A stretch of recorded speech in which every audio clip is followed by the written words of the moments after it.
और शहरी क्षेत्र में घर होना हर गांव वाले का सपना होता है, लेकिन मध्य प्रदेश में कई गांव को शहरी क्षेत्र में शामिल होना भारी पड़ रहा है, क्योंकि इसके चलते वो पानी की किल्लत का सामना कर रहे हैं, क्योंकि उन्हें हर घर नल योजना का लाभ नहीं मिल रहा।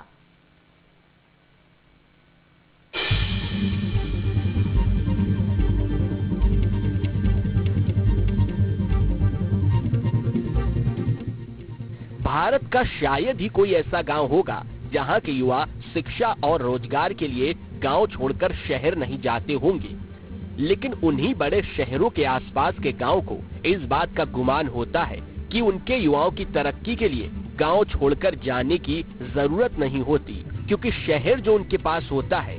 लेकिन मध्य प्रदेश के राजगढ़ में एक गांव ऐसा भी है जो शहर की परिधि में आने का दंड झेल रहा है, क्योंकि नगर पालिका में दर्ज होने के कारण गांव के लोग एक ही कुएं में सैकड़ों मोटर डालकर खुद अपने कंठ की प्यास बुझाते हैं।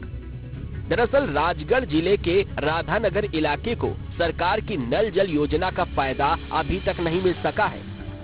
यह सारंगपुर के वार्ड 18 कई सालों से शामिल है।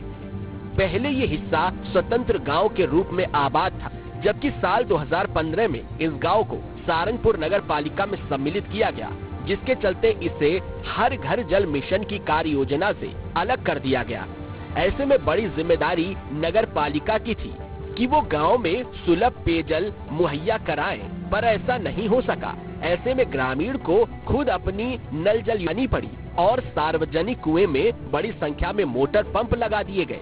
इसी से उनकी पानी की जरूरत पूरी हो रही है। नगर पालिका तरफ से वो टंकी रखी है, बाकी पानी टैंकर आएगा एक दो दिन में 3 दिन में। अच्छा, टैंकर आता है? हाँ, वो भी गर्मी में आएगा, कभी बोलेंगे जब।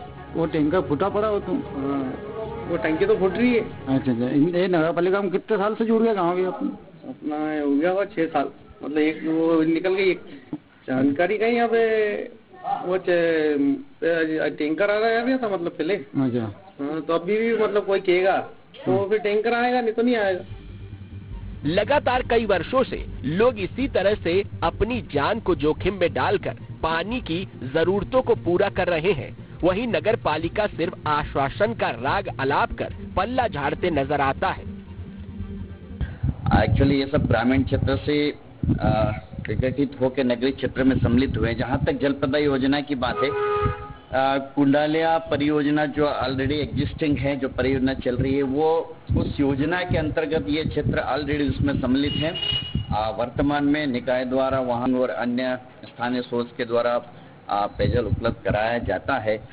अगर कुंडालिया परियोजना के अंतर्गत भी अगर ये पूरा क्षेत्र सम्मिलित नहीं हो पाता या कवर नहीं होता है, तो नगर पालिका के द्वारा जो अमृत योजना आ रही है, उसमें भी जल प्रदाय योजना के कुछ घटक हमने स्वीकृत कराए हैं। तो शेष जो क्षेत्र छूटता है उनको हम अमृत योजना के अंतर्गत जल प्रदाय की जो योजना है उसमें सम्मिलित करेंगे।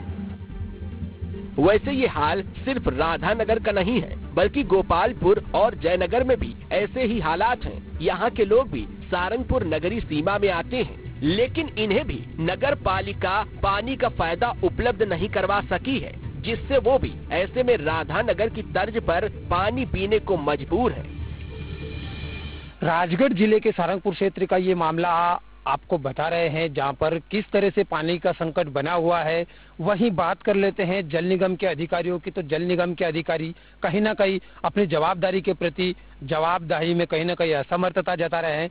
मीडिया के प्रति भी उनका कहीं ना कहीं जो देखा जाए झुकाव कम है, और पारदर्शिता के साथ कार्य करने में भी कहीं ना कहीं वो रुचि दिखाते हुए नजर नहीं आ रहे। ऐसे में सवाल उठता है कि जो मोहनपुरा और कुंडालिया इतनी बड़ी परियोजना का जिले में होने के बाद जहां पर पेयजल की समस्या बनी हुई है, कहीं ना कहीं जनप्रतिनिधि हो या फिर अधिकारी लापरवाही का सितम है, वो साफ देखा जा सकता है। बीरमपुरी गोस्वामी, न्यूज स्टेट, राजगढ़। और चलिए